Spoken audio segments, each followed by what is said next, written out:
സ്വർണ്ണപ്പാളിയിൽ തുടങ്ങിയപ്പോൾ അത് അന്വേഷിച്ച് ചെല്ലുമ്പോൾ ശബരിമല കേന്ദ്രീകരിച്ച് നടന്നുകൊണ്ടിരിക്കുന്ന ഗുരുതരമായ ക്രമക്കേടുകൾ, അഴിമതികൾ ഒന്നൊന്നായി ഇപ്പോൾ പുറത്തു വന്നുകൊണ്ടിരിക്കുക.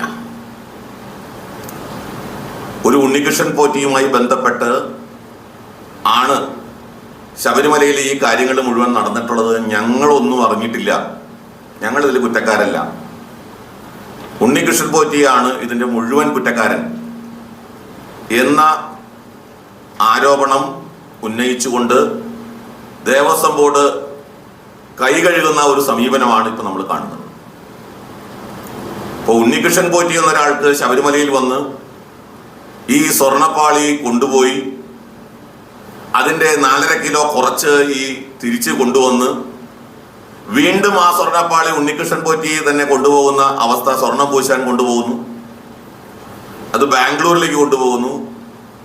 ഇങ്ങനെയൊക്കെ ഉണ്ണികൃഷ്ണൻ പോറ്റി എന്നൊരാൾക്ക് ഇതൊക്കെ ചെയ്യാൻ കഴിയണമെങ്കിൽ, ഒരു വ്യക്തിക്ക് അങ്ങനെ ചെയ്യാൻ കഴിയണമെങ്കിൽ തീർച്ചയായും ശബരിമലയിലെ ദേവസ്വം ഉദ്യോഗസ്ഥന്മാർ മാത്രമല്ല, ദേവസ്വം ബോർഡ് അധികാരികൾക്ക്, ഭരണകൂടത്തിന്, അത് പ്രസിഡന്റ് അടക്കമുള്ള ഭരണകൂട അംഗങ്ങൾക്ക് ഈ വിഷയം തീർച്ചയായും അറിയാതിരിക്കാൻ സാധ്യമല്ല. ഉണ്ണികൃഷ്ണൻ പോറ്റിയുമായിട്ടുള്ള അവിഹിത ബന്ധം ഇപ്പോൾ മറച്ചു വെക്കാനാണ് ഇവർ ശ്രമിക്കുന്നത്.